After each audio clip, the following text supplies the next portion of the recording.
إن الحمد لله نحمده ونستعينه ونستغفره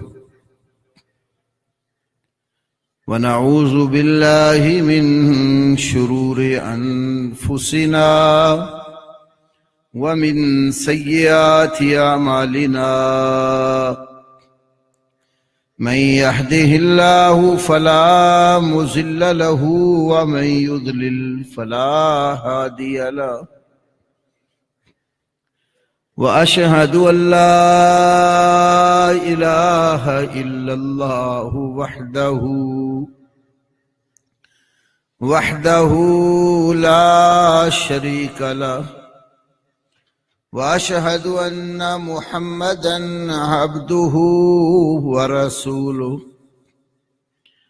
أما بعد فأعوذ بالله السميع العليم من الشيطان الرجيم من همزه ونفخه ونفثه بسم الله الرحمن الرحيم محمد رسول الله والذين معه أشداء على الكفار رحماء بينهم تراهم ركعا سجدا يبتغون فضلا من الله ورضوانا سيماهم في وجوههم من أثر السجود ذلك مثلهم في التوراة ومثلهم في الإنجيل كزرع أخرج شطأه فآذره فاستغلظ فاستوى على سوقه يعجب الزراع ليغيظ بهم الكفار وعد الله الذين آمنوا وعملوا الصالحات منهم مغفرة وأجرا عظيما رب اشرح لي صدري ويسر لي أمري واحلل عقدة من لساني يفقه قولي اللهم صل على محمد وعلى آل محمد كما صليت على إبراهيم وعلى آل إبراهيم إنك حميد مجيد اللهم بارك على محمد وعلى آل محمد كما باركت على إبراهيم وعلى آل إبراهيم إنك حميد مجيد اللہ رب العالمین نے نبی کریم صلی اللہ علیہ وسلم کو پوری دنیا کے لیے اپنا پیغمبر اور رسول منتخب کر کے تمام نبیوں اور رسولوں کے آخر میں مبعوث فرمایا. آئے سب سے آخر میں ہیں، مقام، منصب، رتبہ، رفعت، بلندی، جلالت قدر اللہ نے سب سے زیادہ عطا فرمائی. صحیح مسلم کی ایک حدیث میں ہے کہ آپ نے فرمایا بعثت الی الخلق کافہ وختم بی النبیون ولا نبی بعدی. میں پوری مخلوق کی طرف پیغمبر بنا کر مبعوث کیا گیا ہوں اور انبیاء کا سلسلہ میرے ساتھ ختم کر دیا گیا ہے اور میرے بعد کوئی نبی نہیں ہے۔ تو اللہ کے نبی صلی اللہ علیہ وسلم کو رسول ماننے کا کیا مطلب ہے؟ کیا مقصود ہے آپ کو پیغمبر تسلیم کرنے کا؟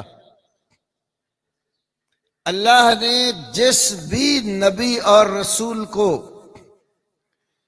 جس بھی قوم کی طرف بھیجا، نبی اور رسول کے دنیا میں آنے کا مقصد ہی یہی تھا، اللہ کے حکم کے ساتھ اس پیغمبر کی بات کو تسلیم کیا جائے۔ وَمَا أَرْسَلْنَا مِن رَّسُولٍ إِلَّا لِيُطَاعَ بِإِذْنِ اللَّهِ۔ اللہ احکام الحاکمین نے فرمایا کہ جو بھی رسول بھیجا گیا ہے دنیا میں، ہم نے جسے بھی پیغمبر بنایا ہے وہ صرف اس لیے لِيُطَاعَ بِإِذْنِ اللَّهِ، اللہ کے حکم کے ساتھ اس پیغمبر کی اطاعت اور فرما برداری کی جائے۔ جو پیغمبر کی فرما برداری نہیں کرتا، پیغمبر کی بات کو مانتا نہیں ہے، پیغمبر کے حکم کی کوئی وقت اور ویلیو سمجھتا ہی نہیں ہے، اس نے پھر کیا اللہ کے نبی کو اللہ کا رسول مانا؟ صحیح معنوں میں آپ کو رسول ماننے والے وہ لوگ ہیں جو آپ کی مکمل اطاعت اور فرما برداری کرتے ہیں۔ جہاں رسول کریم صلی اللہ علیہ وسلم کا کوئی حکم، کوئی ارشاد، آپ کا کوئی قول، کوئی تقریر ان کے سامنے آ جاتی ہے، وہ اس کے مقابلے میں پھر کسی کی بات کی طرف دیکھنا بھی گوارا نہیں کرتے، کیونکہ انہیں پتا ہے کہ ہم نے جس رسول کا کلمہ پڑھا ہے اس رسول کا یہ حکم ہے، تو رسول کے مقابلے میں کسی اور کا نہ ہم نے کلمہ پڑھا نہ ہی حکم ماننے کا ہمیں کہا گیا۔ حکم وہی کسی اور کا مانا جائے گا جو پیغمبر کے حکم کے موافق اور مطابق ہو۔ تو سب سے پہلی جماعت جنہوں نے آپ کو اللہ کا سچا نبی اور رسول مانا وہ آپ کے صحابہ کرام تھے رضوان اللہ علیہم اجمعین۔ صحابی رسول وہ ہوتا ہے جو ایمان کی حالت میں پیغمبر کے ساتھ ملاقات کرے اور حالت ایمان میں ہی دنیا سے رخصت ہو جائے، اس کو صحابی کہا جاتا ہے۔ حافظ ابن حجر عسقلانی علیہ رحمہ نے اپنی اصول حدیث کی کتاب نزہۃ النظر میں صحابی رسول کی یہ تشریح اور یہ تعریف بیان کی، جو اللہ کے نبی سے ملاقات کرے ایمان کی حالت میں اور ایمان پر ہی فوت ہو، اس کو صحابی کہا جاتا ہے۔ اللہ نے آپ کی اس جماعت کا قرآن حکیم میں کئی جگہوں پر ذکر کیا ہے۔ ابھی جو میں نے آپ کے سامنے 26ویں پارے میں سے سورہ محمد کی سورہ فتح کی آخری آیات کریمہ تلاوت کی ہیں، ان آیات میں اللہ نے آپ صلی اللہ علیہ وسلم کی رسالت کا تذکرہ کر کے ساتھ فرمایا والذین معہ، محمد اللہ کے رسول ہیں اور وہ لوگ جو محمد صلی اللہ علیہ وسلم کے ساتھ ہیں۔ والذین معہ، وہ جو آپ کے ساتھ ہیں، ان کی صفت یہ ہے اشداء علی الکفار، کافروں پر بڑے سخت ہیں، رحماء بینہم، آپس میں بڑے رحم دل ہیں۔ آپ قرآن کے اس جملے پہ غور کریں، اشداء علی الکفار، جو بندہ کافروں کے اوپر بڑا سخت ہو وہ کوئی کفر اختیار کر سکتا ہے؟ کفر صرف وہی شخص اختیار کرتا ہے جس کو کفر سے محبت ہوتی ہے،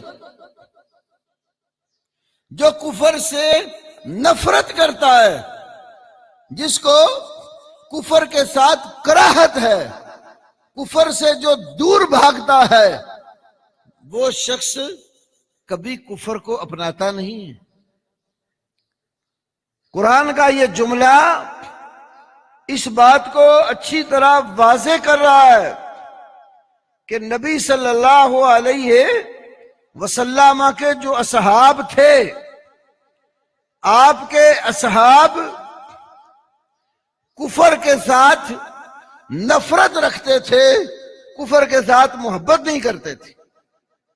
اور اللہ رب العالمین نے قرآن پاک میں ایک اور جگہ فرمایا، سورہ حجرات، سورہ فتح سے اگلی سورت، وَاعْلَمُوا أَنَّ فِيكُمْ رَسُولَ اللَّهِ،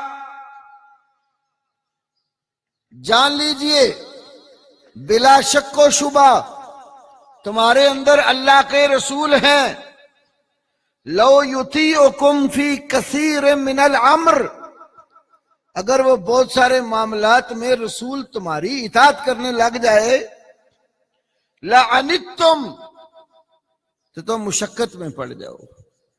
کیونکہ اس صورت میں کچھ اعراب اور دیہاتی قسم کے لوگ جو نئے نئے اسلام کی طرف آئے تھے ان کا تذکرہ ہے، اور وہ اللہ کے نبی صلی اللہ علیہ وسلم کے گھر کے پاس آ کر بلند آواز سے آپ کو مخاطب ہو کر اعلان اور آواز لگا رہے تھے۔ تو اللہ تعالیٰ نے ادب سکھایا، یا ایھا الذین آمنوا لا ترفعوا اصواتکم فوق صوت النبی، اے ایمان والو اپنی آوازوں کو نبی کی آواز سے بلند نہ کرو۔ جہاں پیغمبر موجود ہوں، پیغمبر بات کر رہے ہوں، تو اپنی بات کو پیغمبر کی بات سے اونچا نہ کرو۔ اس کے دو معنی ہیں، ایک معنی تو یہ ہے کہ ادب سے بیٹھ جاؤ، خاموش رہو، نبی موجود ہیں، تم آواز اونچی مت نکالو۔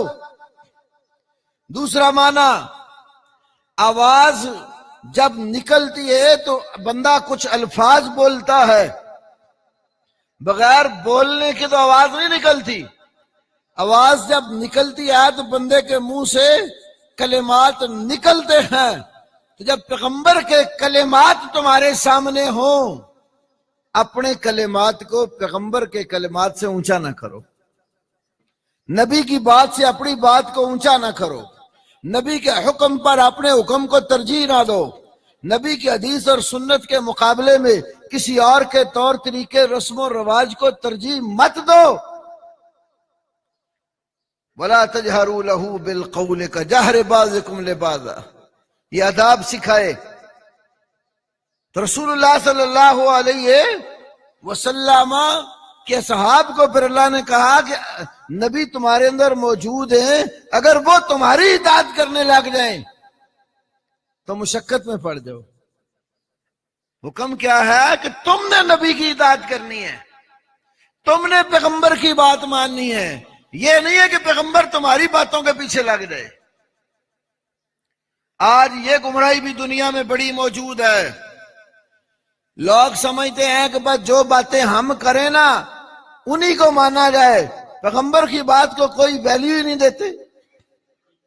ویسے رسول اللہ صلی اللہ علیہ وسلم کا تذکرہ، آپ کا ذکر خیر، آپ صلی اللہ علیہ وسلم کی شان، اس کے بارے میں بڑی ہم باتیں کرتے ہیں۔ رسول اللہ صلی اللہ علیہ وسلم کے ساتھ جس چیز کی نسبت بھی ہو جاتی ہے، اللہ کے فضل سے ہمارے نزدیک وہ چیز بھی برکت والی ہوتی ہے۔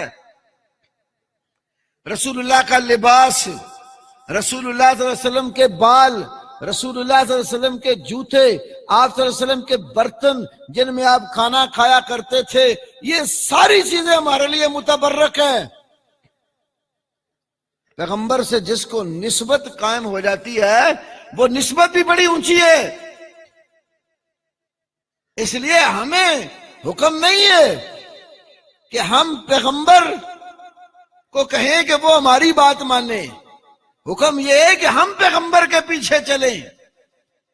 کسی کی کوئی چیز، کوئی بات، قول، ارشاد، فعل، تقریر یا اس سے منسوب کوئی چیز بھی پیغمبر سے منسوب اقوال و افعال، تقریرات اور دیگر اشیاء سے افضل نہیں ہے۔ تو اگر پیغمبر تمہاری بات ماننے لگ جائے تو تمہیں مشقت پڑے بہت زیادہ۔ یہاں سمجھایا جا رہا ہے کہ پیغمبر تمہاری اطاعت کے لیے نہیں آیا، پیغمبر اس لیے بھیجا کہ تم پیغمبر کی بات مانو۔ آپ بتائیں رسول اللہ کے جو صحابہ تھے، آپ کے جو گھر والے تھے، آج کوئی دنیا میں شخص اتنا مقام اور مرتبہ رکھتا ہے جتنا آپ کے ساتھیوں کا تھا؟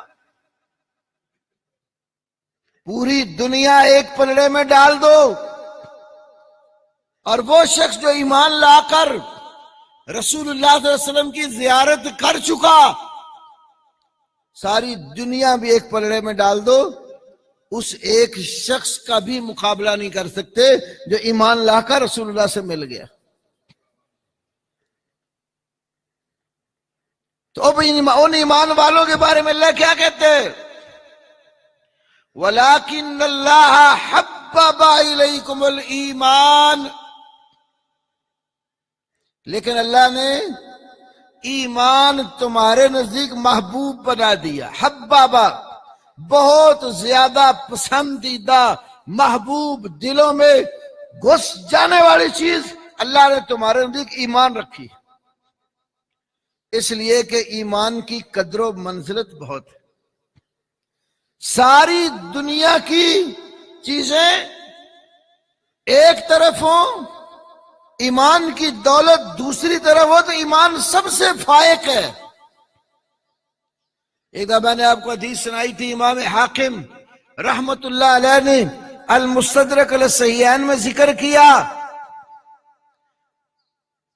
کہ ان اللہ لیؤتی العبد، ان اللہ لیؤتی الدنیا من یحب ومن لا یحب، یقیناً اللہ تعالی دنیا اسے بھی دیتا ہے جس سے محبت کرتا ہے، اور دنیا اسے بھی دیتا ہے جس سے محبت نہیں کرتا۔ یہ حقیقت ہے۔ آج آپ دنیا میں جائزہ لے لیں، اپنے محلے میں، قرب و جوار میں آپ دیکھیں، جو اللہ تعالیٰ کے نیک بندے ہیں، دنیا اللہ نے ان کو بھی دی ہوئی ہے۔ جو نافرمان ہے، کبھی نماز تک نہیں پڑھی، یا آپ کے پڑوس میں کوئی کافر رہتا ہے، کوئی سکھ رہتا ہے، کوئی ہندو رہتا ہے، دنیا اس کو بھی ملی ہوئی ہے۔ ہر کسی کو دنیا اس کے نصیب کی دیتا ہے۔ وَلَا يُؤْتِ الْإِيمَانَ إِلَّا لِمَنْ يُحِبُّ، ایمان کی دولت صرف اسے دیتا ہے جس سے محبت کرتا۔ اب غور کریں، اگر اللہ نے آپ کو توفیق دی نا کہ آپ 5 ٹائم نماز پڑھتے ہیں، رمضان آ گیا، آپ مشقت کے باوجود روزے رکھتے ہیں، آپ قرآن پڑھتے ہیں، آپ ذکر و اذکار کرتے ہیں، کسی کے ساتھ جھوٹ نہیں بولتے، فراڈ نہیں کرتے، کسی کا مال ہتھیانے کی کوشش نہیں کرتے، پڑوسیوں کے ساتھ اچھا سلوک کرتے ہیں، ماں باپ کے ساتھ حسن سلوک کرتے ہیں، بڑوں کا ادب اور احترام کرتے ہیں، بچوں کے ساتھ شفقت کرتے ہیں، تو اس کا مطلب یہ ہے اللہ آپ سے محبت کرتا ہے۔ عورتیں ہماری نماز پڑھتی ہیں، جمعے کے لیے آ جاتی ہیں، شرعی حجاب اور پردہ کرتی ہیں، غیر محرم مرد سے اپنے سر سے لے کر پاؤں تک پورے وجود کو چھپا کے رکھتی ہیں، کسی غیر کو اپنے وجود کی طرف دیکھنے کی بھی اجازت نہیں دیتی، کسی غیر محرم مرد سے خلوت اور تنہائی میں گفتگو نہیں کرتی۔ اللہ کی عبادت کرتی ہیں، اللہ کے ساتھ شرک نہیں کرتی، چوری نہیں کرتی، زناکاری نہیں کرتی، اچھی بات میں اللہ اور اس کے رسول کی فرما برداری کرتی ہیں، سمجھو ایسی عورتوں کے ساتھ اللہ محبت کرتا۔ یہ ایمان والیاں ہیں، یہ دین والیاں ہیں، یہ اللہ اور اس کے رسول سے محبت کرنے والیاں ہیں، ان سے اللہ محبت کرتا ہے۔ اور وہ عورتیں جو نمازیں نہیں پڑھتی، معاشرے میں بلا حجاب گھومتی پھرتی ہیں، سر کے بال تک جو ہے وہ بکھیر کر گھوم رہی ہوتی ہیں، دوپٹہ سر پہ ہوتا ہی نہیں ہے، اگر ہے تو گلے میں ڈالا ہوا ہے، سمجھو ایسی عورتوں سے اللہ محبت نہیں کرتا۔ یہ علامت ہے اللہ کی محبت کی کہ بندہ اس کی اطاعت کرتا ہے، ایمان اس کے اندر نظر آتا ہے۔ لا یؤتی الایمان الا لمن یحب، ایمان دیتا ہی اس سے جسے محبت کرتا ہے، اور جسے اللہ محبت کرتا ہے ایمان اس کے دل میں محبوب بنا دیتا ہے۔ اس کی محبت نیکی کے ساتھ ہوتی ہے، برائی سے نفرت کرتا ہے۔ فرمایا کہ حبب الیکم الایمان وزینہ فی قلوبکم، یہ رسول پاک کے صحابہ کی حالت اللہ بیان کر رہا ہے۔ اللہ نے ایمان تمہارے نزدیک محبوب بنا دیا، وزینہ فی قلوبکم، تمہارے دلوں کو ایمان کے ساتھ مزین کر دیا اس نے۔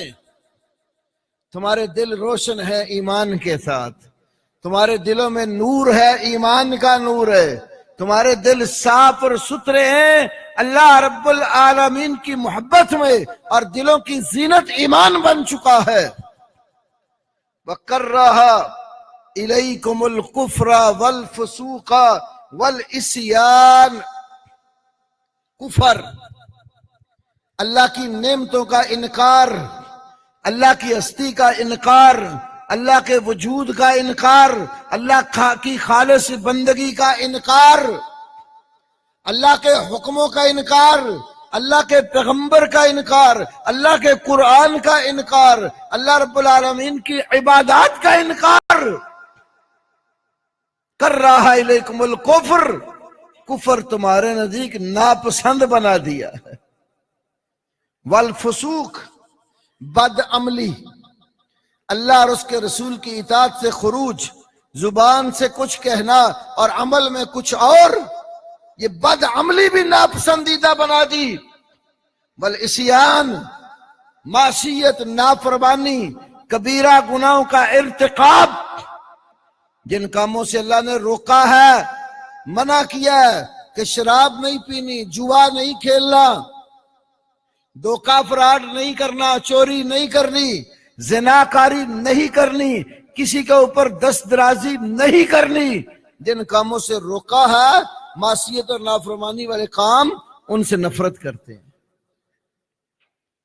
صحابہ کی یہ حالت بیان کی، ایمان کے ساتھ محبت، کفر سے نفرت، ایمان سے محبت، بد عملی سے نفرت، اعمال صالحہ کرتے ہیں اور اچھے کام کرتے ہیں، برے کاموں سے نفرت کرتے ہیں۔ اللہ رب العالمین نے بتایا اولئک ھم الراشدون، جس کے اندر کفر سے نفرت ہے، شرک سے نفرت ہے، بدعات و خرافات سے نفرت ہے، اور معاشرے میں پائے جانے والے رسومات جو ہیں ان سے نفرت ہے، سمجھو وہ رشد اور ہدایت والا ہے۔ تو اللہ نے صحابہ کی صفت بیان کیا، شدہ علی الکفار، تو کافروں پر سخت وہی ہوتا ہے جو کفر سے نفرت کرتا ہے۔ لیکن ایک گروہ اس امت میں ایسا پیدا ہو گیا جنہوں نے محمد الرسول اللہ صلی اللہ علیہ وسلم پر ایمان لانے والی اس جماعت پر کیچڑ اچھالنا شروع کر دیا، رسول پاک صلی اللہ علیہ وسلم کے حرم کو، آپ کی ازواج کو طعن و تشنیع کا ذریعہ بنا لیا۔ وہی تہمت جو عبداللہ بن ابی پالٹی نے ام المومنین سیدہ عائشہ صدیقہ طیبہ طاہرہ رضی اللہ تعالی عنہا پر لگائی تھی، وہی باتیں آج بھی کئی لوگ کرتے ہیں، جبکہ اللہ نے ان کی پاک دامنی میں جبریل امین علیہ السلام کو سورہ نور کی آیات دے کر بھیجا. یہ گروہ یہودیوں سے متاثر ہے، بلکہ یہود سے نکلا ہے. یہودیوں نے یہ سازش کی کہ محمد صلی اللہ علیہ وسلم کے ساتھیوں کو گالیاں دی جائے اور برا بلا کہا جائے. علامہ سیوطی نے اپنی کتاب مفتاح الجنہ میں المجالسہ، امام دیناوری کی جو کتاب ہے، اس کے حوالے سے لکھا ہے کچھ زندیق ایک جگہ جمع ہوئے. انہوں نے کہا مسلمانوں کے نبی محمد صلی اللہ علیہ وسلم کو برا بلا کہو، گالیاں دو. کوئی ان میں تھوڑا سا سیاںا بندہ تھا، اس نے کہا اگر تم نے مسلمانوں کے نبی کو گالی دی نا، مسلمان تمہیں زندہ نہیں چھوڑیں گے. انہیں پتا تھا کہ مسلمان خواہ اپنی جگہ پر کتنا بد عمل ہو، وہ اپنے پیغمبر کی ذات پر گالی برداشت نہیں کرتا. اس نے کہا کہ یہ کام نہ کرنا، اگر مسلمانوں کے پیغمبر کو گالی دی، مسلمان تمہیں زندہ نہیں چھوڑیں گے. کہتا ہاں میں تمہیں مشورہ دیتا ہوں، اگر تم مسلمانوں کے نبی کو برا کہنا چاہتے ہو نا، تو مسلمانوں کے پیغمبر کو برا کہنے کی بجائے ان کے ساتھیوں کو برا کہو. پھر اس نے ایک مثال دی، کہنے لگا اگر ہمسائے کو تکلیف دینی ہو نا، تو ہمسائے نے کتا پالا ہوا تو اس کتے کو مارو، ہمسائے کو خود تکلیف ہوگی. یہ مثال دے کر کہتے ہیں اگر محمد صلی اللہ علیہ وسلم کو اذیت اور تکلیف دینا چاہتے ہو، ڈائریکٹ گالی نہ دو، اس رسول کے ساتھیوں کو گالی دو. اور آج وہی منصوبہ اس امت میں پایا جا رہا ہے. امت کے وہ لوگ جو کہتے اپنے آپ کو محمد صلی اللہ علیہ وسلم کے امتی ہیں، کہتے اپنے آپ کو رسول کے محب ہیں، کہتے اپنے آپ کو اللہ کے نبی کے گھرانے سے، اہل بیت سے محبت کرنے والے ہیں، لیکن جو پیغمبر کے اہل بیت ہیں، آپ کی ازواج ہیں، آپ صلی اللہ علیہ وسلم کی دوسری اولاد ہے، آپ کے اصحاب ہیں، ان کو گالیاں دیتے. پورا ایک ملک اس کام کے پیچھے ہے.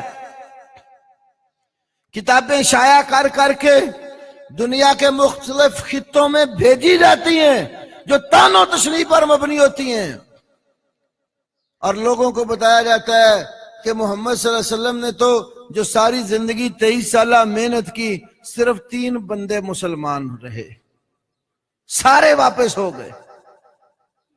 سلمان فارسی، بلال اور مقداد بن اسود رضی اللہ تعالی عنہم اجمعین. یہ 3 بچے، باقی سارے آپ کی وفات کے بعد واپس پلٹ گئے، مرتد ہو گئے، مسلمان نہ رہے.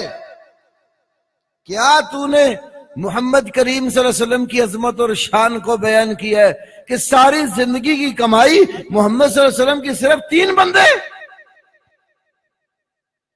حالانکہ جتنے رسول اللہ صلی اللہ علیہ وسلم کے اوپر ایمان لانے والے آپ کے اصحاب اور آپ کو ماننے والے لوگ ہوں گے، قیامت والے دن سارے نبیوں کی امتیں ملا کر بھی اتنے نہیں ہوں. اللہ نے رسول اللہ صلی اللہ علیہ وسلم کو ایسی عظمت سے نوازا ہے کہ آپ پر ایمان جو لے آیا، پھر اس نے ساری زندگی آپ کی اطاعت کی ہے، آپ کی فرما برداری کی ہے، اپنے بیوی بچے والدین عزیز و اقارب رشتہ دار خاندان کنبہ قبیلہ برادری مال و زر سب کچھ رسول کے حکم پر قربان کر دیا. بھلا ایسا کوئی ہو سکتا ہے جو اپنا سب کچھ ہی اللہ کے نبی پر لٹا دے، گھر بار بھی پرواہ نہ کرے اور بے سر و سامانی کے عالم میں پیغمبر کا حکم مان کے نکل پڑے؟ ابو داود میں ایک حدیث آتی ہے، ایک دفعہ جب غزوہ تبوک کا موقع تھا، غزوہ تبوک کے موقع پر مسلمانوں پر بڑا کڑا اور مشکل وقت تھا. سفر بھی بڑا لمبا تھا، جنگ کے لیے جانا تھا، اور اسباب اور وسائل بھی اتنے نہیں تھے۔ رسول اللہ صلی اللہ علیہ وسلم نے اپنے اصحاب کو ترغیب دی کہ اللہ کے دین کو تمہارے مال و متاع کی ضرورت ہے تو اللہ کے دین کے لیے اپنے اموال پیش کرو۔ ادھر نبی پاک صلی اللہ علیہ وسلم کا کہنا تھا، ادھر آپ کے اصحاب اپنے گھروں کو مال و متاع لینے کے لیے چلے گئے۔ ابو داود میں حدیث ہے، حضرت عمر رضی اللہ تعالی عنہ جنہیں اللہ کے نبی نے اللہ سے مانگ کر لیا، دعا کر کے لیا، جو مراد پیغمبر بنے، کہتے ہیں آج میں اتنا مال اللہ کی راہ میں دوں گا، ہر موقع پر ابو بکر مجھ سے آگے نکل جاتے ہیں لیکن آج میں ابو بکر کو آگے نہیں نکلنے رضی اللہ تعالی عنہ اجمعین۔ گھر چلے گئے، اپنے گھر کا سارا اثاثہ 2 حصوں میں تقسیم کیا، آدھا گھر میں چھوڑا اور آدھا اٹھا کر لے آئے، اور سوچنے لگ گئے کون ایسا شخص ہوگا جو اپنے گھر کا آدھا سامان اللہ کی راہ میں دے۔ جب نبی پاک صلی اللہ علیہ وسلم کی خدمت عالیہ میں لے کر حاضر ہوئے، پوچھا عمر کیا لائے ہو؟ کہا یا رسول اللہ آج میں اپنے پورے گھر کا جو ساز و سامان ہے 2 حصوں میں تقسیم کر کے آیا ہوں، آدھا مال گھر کے لیے چھوڑ آیا ہوں اور آدھا اللہ کے دین کے لیے لے آیا۔ آپ نے پوچھا میرے ابو بکر تم کیا لائے ہو؟ رضی اللہ تعالیٰ عنہ کہنے لگے یا رسول اللہ میرے گھر میں جو کچھ تھا میں اٹھا کر لے آیا ہوں، فما ابقیت لہم الا اللہ ورسولہ، میں نے اپنے گھر میں اللہ اور اس کے رسول کی محبت اور رضامندی کے سوا کوئی چیز نہیں چھوڑی۔ حضرت عمر فرمانے لگے مجھے یقین ہو گیا کہ میں کسی موڑ پر بھی ابو بکر صدیق سے آگے نہیں نکل سکتا۔ وہاں نیکی میں دوڑیں لگی ہوئی تھی، خیر میں دوڑ لگی ہوئی تھی کہ زیادہ سے زیادہ اموال اللہ کے نبی کے حکم پر قربان کر دیے جائیں۔ اولاد مانگے اولاد حاضر ہے، مال مانگے مال حاضر ہے، جان طلب کرے جانیں حاضر ہیں۔ اللہ کے نبی کے صحاب نے ایمان قبول کرنے کے بعد اپنے رسول کے حکم پر سب کچھ قربان کیا۔ ایسے لوگوں کے بارے میں یہ سوچا بھی نہیں جا سکتا کہ آپ دنیا سے اٹھے اور وہ فوراً آنکھیں پھیر کر پھر کفر میں چلے گئے۔ اگر یہ تھا تو جس اللہ نے وحی نازل کی وہ اللہ علیم و خبیر ہے، ہر چیز کو جانتا ہے، بلکہ ہمارا اعتقاد ہے اس کائنات کے وجود سے پہلے جو مخلوق اللہ نے پیدا کرنی تھی اور اس مخلوق نے دنیا میں آ کر جو عمل کرنا تھا وہ مخلوقات کے وجود سے پہلے بھی سب کچھ جانتا تھا۔ اس کا علم ازلی اور ابدی ہے، کوئی چیز اس سے مخفی نہیں ہے۔ کیا اس پروردگار کو پتہ نہیں تھا کہ محمد صلی اللہ علیہ وسلم ادھر سے آنکھیں پھیر جائیں گے، دنیا سے چلے جائیں گے، یہ واپس کفر میں پلٹ جائیں گے اور میں ان کی تعریفیں کر رہا ہوں؟ میں انہیں جنت کے جناب سرٹیفکیٹ دیے جا رہا ہوں، اپنی رضامندی کے تذکرے ان کے ساتھ وحی کی صورت میں اپنے پاک کلام میں کر رہا ہوں۔ اللہ نے کیا فرمایا؟ یہ آیات جو میں نے شروع میں ذکر کی بڑی قابل توجہ ہیں۔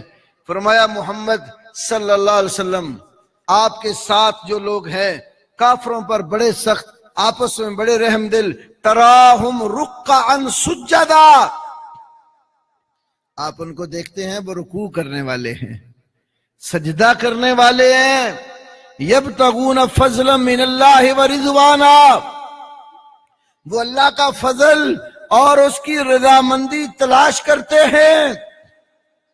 سیماہم فی وجوہہم من اثر السجود، سجدے کے نشان کی علامت ان کی پیشانیوں کے اوپر ہے۔ ذالک مثلہم فی التوراۃ ومثلہم فی الانجیل، یہ باتیں صرف قرآن میں ہی نہیں ہیں، میرے نبی کے صحابہ کی یہ مثالیں تورات میں بھی موجود ہیں اور انجیل میں بھی موجود ہیں۔ ابھی آپ کے صحابہ پیدا بھی نہیں ہوئے تھے، ابو بکر، عمر، عثمان و علی، سعد و سعید، طلحہ، زبیر، عبد الرحمن ابن عوف اور بلال، سلمان، مقداد، بے شمار صحابہ ابھی دنیا میں وجود ہی نہیں تھا۔ موسیٰ علیہ السلام کا دور تھا، پھر عیسیٰ علیہ السلام کا دور آیا، تورات نازل ہوئی، انجیل نازل ہوئی۔ رسول پاک صلی اللہ علیہ وسلم کی آمد سے قبل ہی اللہ پاک نے سابقہ کتابوں میں رسول اللہ کا بھی ذکر فرمایا اور آپ کے صحابہ کا تذکرہ بھی کیا۔ ذالک مثلہم فی التورات، یہ مثال ان کی تورات میں ہے، ومثلہم فی الانجیل، اور یہ مثال انجیل میں بھی ہے۔ کیا مثال دی؟ کزرع اخرج شطعہ فآذرہ، ایک کھیتی کی مثال دی اللہ نے۔ کسان جب کھیتی تیار کرتا ہے نا، زمیندار لوگ اچھی طرح جانتے ہیں، زمین میں ہل چلاتا ہے، زمین کو نرم کرتا ہے، پھر جب اس میں سمجھتا ہے کہ یہ زمین اس قابل ہو گئی ہے کہ اب اس میں کاشتکاری کی جا سکتی ہے، تو پھر اچھے سے اچھا بیج ڈالتا، نکما بیج نہیں ڈالتا۔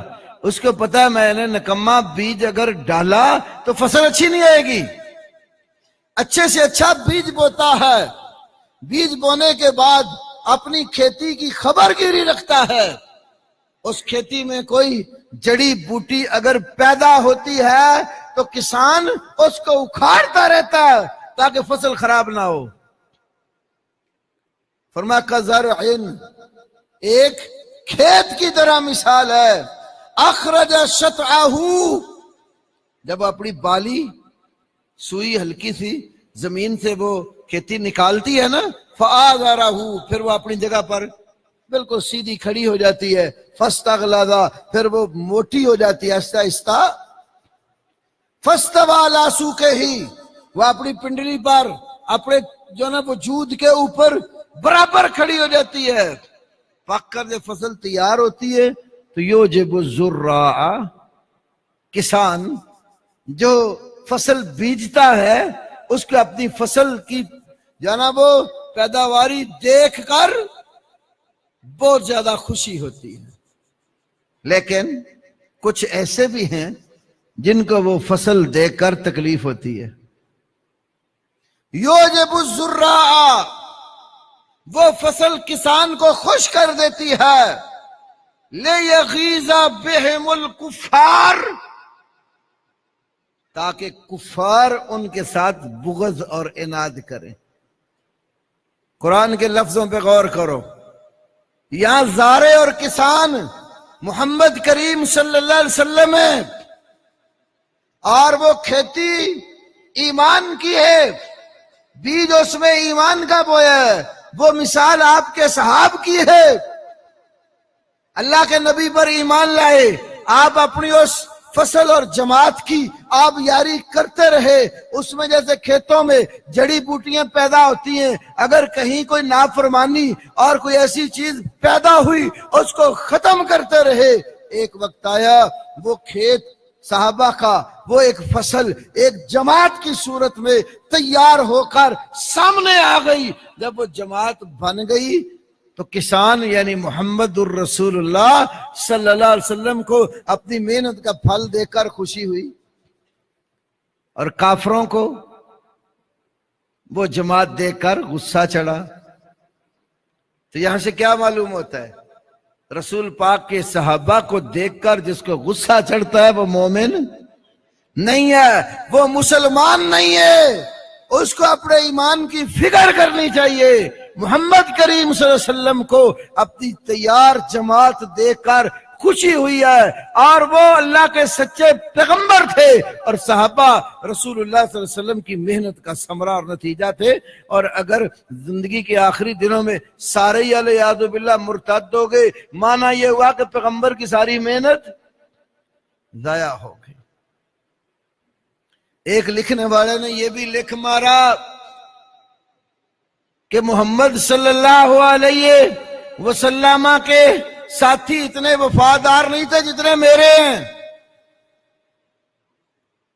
وفاداری بھی چند سال ہی رہی. پھر ایران کا حکمران تھا، تھوڑا ہی وقت گزرا، وفاداری بھی کسی کھاتے میں کام نہیں آئی.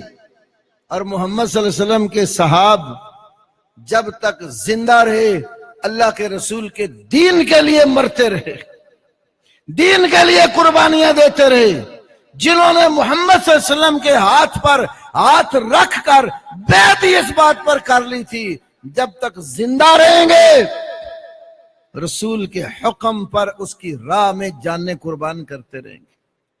صحیح بخاری میں 3 مقامات پر امام بخاری رحمہ اللہ رسول اللہ کے صحاب کا یہ جملہ لائے. وہ کہا کرتے تھے نحن الذین بایعوا محمدا علی الجہاد ما بقینا ابدا. اور ایک روایت میں ہے نحن الذین بایعوا محمدا علی القتال ما بقینا ابدا. ہم تو وہ ہیں جنہوں نے بیعت ہی محمد صلی اللہ علیہ وسلم کے ہاتھ پر کر لی ہے جب تک زندہ رہیں گے. یہ نہیں کہا کہ بس آپ کی زندگی تک ہی مسئلہ ہے، آپ جائیں گے تو بس پھر اپنی اصل حالت پر نہیں. بایعوا محمدا علی القتال ما بقینا ابدا. جب تک ہمارا وجود باقی ہے نا، ہم نے آپ کے ہاتھ پر بیعت کر لی ہے کہ ہم اللہ کی راہ میں جانیں دیتے رہیں گے، جہاد و قتال کرتے رہیں گے اور قربانیاں پیش کرتے رہیں گے. کوئی بھی رسول اللہ کے صحابہ میں سے ایسا نہیں ہے جو کسی ایمان والے کے لیے موجب نفرت ہو. صحابہ کو دیکھ کر ان کی زندگیوں کو پڑھ کر ایمان تازہ ہوتا ہے. اور اللہ پاک نے قرآن حکیم میں نبی پاک کے اصحاب کا جو ایمان ہے اس ایمان کو ہمارے لیے ایک نمونہ اور معیار بنا دیا. پہلے پارے کے آخر میں اللہ رب العالمین نے اس بات کا ذکر کیا ہے فَإِنْ آمَنُوا بِمِثْلِ مَا آمَنْتُمْ بِهِ فَقَدْ اهْتَدَوْا. اللہ رب العالمین نے فرمایا کہ اگر یہ لوگ اس طرح ایمان لے آئیں جیسے لوگ ایمان لائے. یہاں لوگوں سے مراد صحابہ کرام ہیں. ما آمنتو جیسے تم ایمان لائے، مخاطب رسول اللہ کے صحابہ ہیں. دوسری دنیا ایسے ایمان لائی جیسے محمد صلی اللہ علیہ وسلم کے صحابہ ایمان لائے. فقد اہتدوا، فرمایا پھر ہدایت یافتہ ہوں گے. اللہ نے ان کے ایمان کو بعد میں آنے والے لوگوں کے لیے ایک نمونہ اور معیار بنا دیا.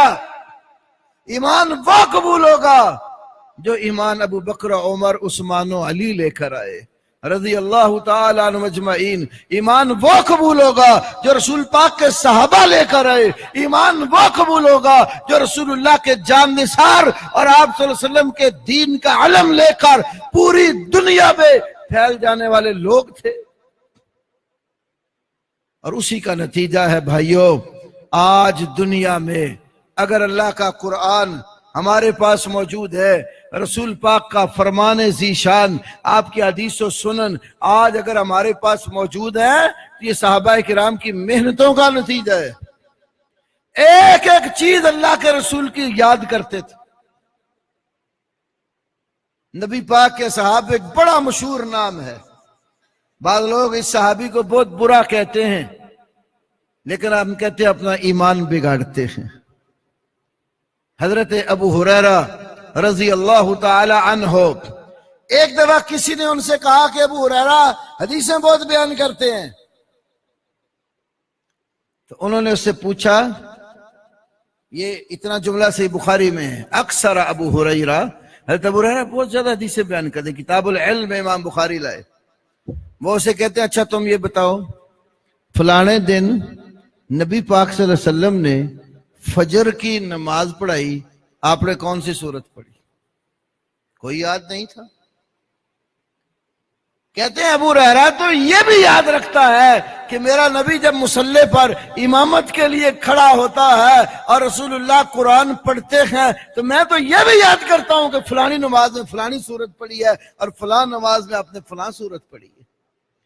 ہم تو نماز پڑھ کے نکلتے ہیں، بلکہ نماز میں بھی ہمیں کوئی پتہ نہیں ہوتا امام قرآن کہاں سے پڑھ رہا ہے، اور اگر کسی کو پتہ بھی ہے نماز سے فارغ ہوئے تو یاد نہیں ہوتا امام صاحب نے کون سی سورت پڑھی، یا اگر کسی کو کچھ دیر یاد ہے کوئی 10 دن گزر جائیں تو پوچھو تو سب بھولا ہوتا ہے۔ رسول اللہ کی ایک ایک بات یاد کرتے تھے۔ صحیح بخاری میں ایک دن کہنے لگے یا رسول اللہ میں آپ کی باتیں یاد کرتا ہوں لیکن بعض اوقات بھول جاتا ہوں۔ آپ صلی اللہ علیہ وسلم نے چادر پھیلا کر حضرت ابو ہریرہ کے لیے دعا کی اور فرمایا ابو ہریرہ اٹھا کر سینے سے لگا لو۔ وہ رسول اللہ صلی اللہ علیہ وسلم کی دعا اور چادر جب حضرت ابو ہریرہ کہتے ہیں میں نے اٹھا کر اپنے گلے سے لگا لی، اس کے بعد مجھے رسول اللہ کی کوئی بات نہیں بھولی۔ امام ذہبی نے سیر و اعلام نبلاء میں لکھا ہے مروان نے اپنے دور حکومت میں امتحان لیا حضرت ابو ہریرہ کا کہ یہ بڑی حدیثیں بیان کرتا ہے، ایک ایک بات یاد کرتا ہے رسول اللہ صلی اللہ علیہ وسلم کی، اس کا ٹیسٹ تو لیا جائے۔ سرکاری سطح پر ایک مجلس کا انعقاد کیا گیا، مجلس کا انعقاد ہوا اور ایک کاتب لکھنے والا بلا کر چھپا کے بٹھا دیا گیا جس کا حضرت ابو ہریرہ کو کوئی پتہ نہیں تھا۔ کہا کہ ابو ہریرہ جب حدیث بیان کرے تم نے لکھتے چلے جانا ہے کہ بولتا کیا ہے۔ صحابی رسول کو کوئی پتہ نہیں ہے کہ میرے ساتھ کیا ہونا ہے اور کیا مجھے نے سننا ہے، کیا میری باتیں نوٹ کرنے والا کوئی کاتب بھی ہے۔ مجلس لگائی، ابو ہریرہ کو لا کر بٹھایا، کہا کہ آپ ہمیں آج رسول پاک صلی اللہ علیہ وسلم کی کچھ باتیں سنائیں۔ ایک مجلس میں کئی ایک حدیث بیان کی، مجلس برخاست ہو گئی، کچھ سال سے اوپر کا عرصہ گزر گیا، مروان نے پھر بلا لیا، پھر مجلس منعقد کی۔ وہ کاتب جس نے ابو ہریرہ سے سن کر ایک ایک چیز لکھی تھی پھر اس کو چھپا کے بٹھا دیا، کہا آج ہم کہیں گے وہ جو سال قبل تم نے ہمیں حدیث سنائی تھی نا دوبارہ وہی سنانی ہے اور کوئی نہیں سننی۔ اور کاتب چھپا کے بٹھا دیا۔ یہ رسول اللہ کی دعا کا آپ نتیجہ دیکھیں، اللہ نے ہمارے نبی کی ایک ایک بات کو کتنی عظمت دی ہے۔ کاتب چھپا بیٹھے، ابو ہریرہ تشریف لائے، سرکاری طور پر مجلس کا انعقاد ہے، بڑے بڑے لوگ سامعین ہیں۔ مروان کہتے وہ پچھلے سال جو سنائی تھی نا وہی سنانی ہے۔ سیدنا ابو ہریرہ رضی اللہ عنہ نے اللہ رب العالمین کا نام لیا اور جو پچھلے سال حدیث سنائی تھی دوبارہ اسی ترتیب سے سنانا شروع کر دی۔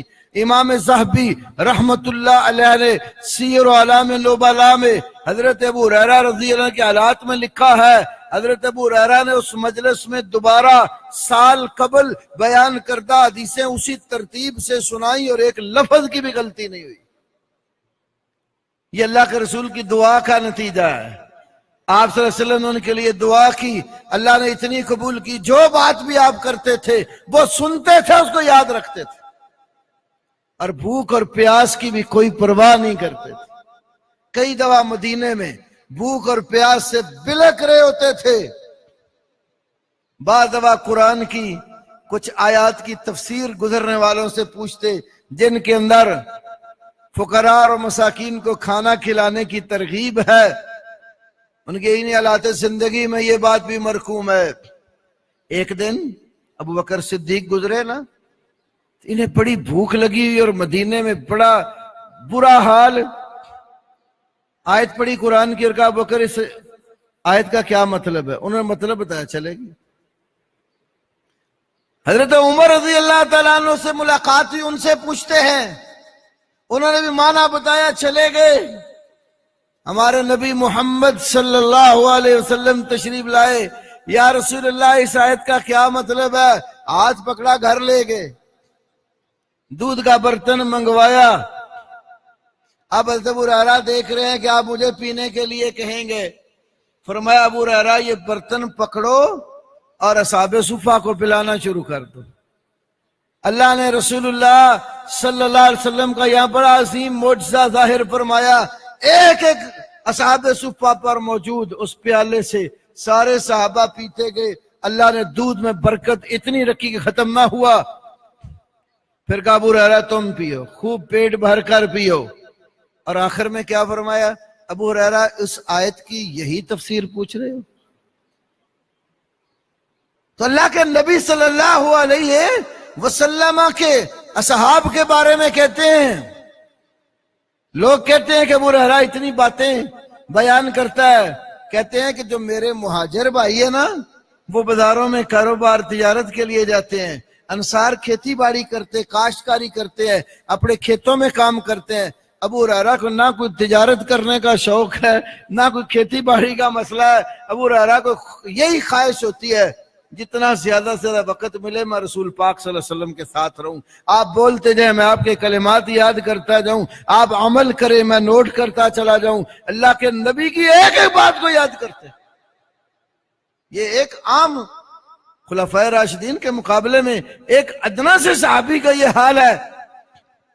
باقی صحاب جن کے فضائل رسول اللہ صلی اللہ علیہ وسلم نے نام لے لے کر بیان کیے، ان کی عظمتوں کے کیا کہنے، جن کے بارے میں قرآن نازل ہوا، کتنی آیات قرآن پاک میں اللہ رب العالمین نے نبی پاک صلی اللہ علیہ وسلم کے صحابہ کرام کے فضائل اور مناقب کے اندر ذکر کی۔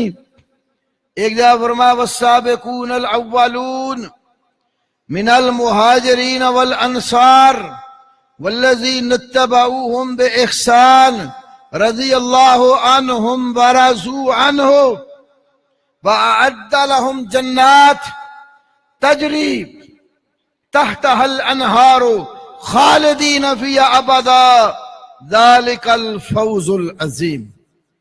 صرف سادہ ترجمہ اس آیت کریمہ کا دھیان سے سن لیں یا پڑھ لیں جا کر، کبھی بھی آپ کے اندر رسول اللہ کے کسی صحابی کے بارے میں بغض پیدا نہیں ہو سکتا۔ والسابقون الاولون، ایمان میں پہلے لوگ سبقت لے جانے والے، آگے بڑھنے والے کون؟ من المہاجرین والانصار، مہاجرین اور انصار میں سے دو گروہ ہوئے، ایک تیسرا گروہ والذین اتبعوہم بإحسان، وہ جو مہاجرین اور انصار کے پیچھے اچھے طریقے سے چل پڑے، رضی اللہ عنہم ورضوا عنہ، اللہ ان سے راضی ہو گیا اور وہ اللہ سے راضی ہو گئے۔ اب یہ رضامندی صرف 2-4 دنوں کے لیے تھی کہ جب تک رسول پاک زندہ ہے، دنیا میں ہے، اللہ رسول اللہ کے صحابہ سے راضی، اور جب دنیا سے چلے گئے تو اللہ ناراض نہیں۔ فرمایا وَأَعَدَّ لَهُمْ جَنَّاتٍ تَجْرِي تَحْتَهَا الْأَنْهَارُ، اللہ نے ان کے لیے ایسی جنتیں تیار کر رکھی ہیں جن کے نیچے نہریں بہتی ہیں۔ وہ جنتیں کہاں ہیں، کب ملنی ہیں؟ قرآن پڑھو، قیامت والے دن، آخرت والے دن، جس سے معلوم ہوتا ہے رب آخرت والے دن تک ان سے راضی ہے۔ اچھا جنت میں بھیج کر 4 دن رکھ کے نکال دے گا؟ اللہ کہتا ہے خالدین فیہا ابدا، جنت سے نکلنے کا کوئی بات تصور نہیں ہے، خالدین فیہا ابدا، ہمیشہ ہمیشہ جنت میں رہیں گے۔ ذالک الفوز العظیم، ان کا ہمیشہ ہمیشہ جنت میں رہنا یہ بہت بڑی کامیابی ہے۔ تو کتنے گروہ ہوئے؟ 3، مہاجرین، انصار، اور مہاجرین اور انصار کے پیچھے چلنے والے، صحابہ سے محبت کرنے والے۔ قیامت تک جتنے لوگ آئیں گے مہاجرین و انصار سے پیار کریں گے، ان کے پیچھے اچھے طریقے سے چل پڑیں گے، اللہ نے ان کے ساتھ بھی اپنی رضامندی ظاہر کر دی۔ آخری بات عرض کرتا ہوں، امام قرطبی نے، ٹائم اوپر ہو رہا ہے، بس ایک بات، امام قرطبی رحمہ اللہ نے اپنی تفسیر کے اندر نقل کیا ہے، ایک دفعہ امام محمد باقر حضرت حسین کے پوتے علی زین العابدین کے بیٹے امام محمد باقر کے پاس ایک بندہ آیا، اس نے حضرت ابو بکر و عمر مہاجرین و انصار رضوان اللہ علیہم اجمعین کو برا بلا کہنا شروع کر دیا۔ امام باقر نے پوچھا تم مجھے یہ بتاؤ کہ تم مہاجر ہو؟ کہنے لگا نہیں میں مہاجر نہیں ہوں۔ کہنے لگا اچھا یہ بتا تو انصاری ہے؟ کہنے لگا میں انصاری بھی نہیں ہوں۔ امام باقر فرماتے ہیں پھر میں یقین سے کہتا ہوں تو وہ بھی نہیں ہے جن کا ذکر مہاجرین و انصار کے بعد ہے۔ مہاجرین و انصار کے بعد کن کا ذکر ہے؟ سورۃ حشر پڑھو، مہاجرین انصار کا ذکر کر کے اللہ کہتے ہیں جو بعد والے ہیں نا تیسرا گروہ، وہ کہتا ربنا اغفر لنا ولاخواننا الذین سبقونا بالایمان، اے اللہ ہمیں بھی معاف کر دے، جو ایمان والے ہم سے پہلے گزر گئے ان کو بھی معاف کر دے، ولا تجعل فی قلوبنا غلا للذین آمنوا، ایمان والوں کے لیے ہمارے سینے میں کوئی کھوٹ نہ رکھ۔ تو کہنے لگے تیسرا گروہ تو وہ ہے جو مہاجرین اور انصار کے لیے دعا مانگتا ہے، ان کے لیے بغض نہیں رکھتا۔ تو جب تو ان مہاجرین اور انصار کو برا کہہ رہا ہے تو امام باقر کہتا ہے یقین سے کہتا ہوں کہ وہ تو تیسرے گروپ والا بھی نہیں ہے۔ تو ایمان والوں کے تین ہی گروپ ہیں، مہاجر پہلے ایمان لانے والے، ہجرت کر کے مدینہ آئے، انصار ان کی نصرت اور مدد کرنے والے اور ایمان کو جگہ دینے والے، اور انصار و مہاجرین کے بعد میں آ کر ان کے لیے دعائیں مانگنے والے۔ اللہ رب العالمین ہمیں اس تیسرے گروہ میں رکھے کہ ہم مہاجرین و انصار کے لیے دعائیں بھی کریں، ان کے نقش قدم پر بھی چلیں، اور اللہ ہمارے سینے میں کبھی بھی مہاجرین و انصار کا بغض پیدا نہ کرے۔ وآخر دعوانا الحمدللہ۔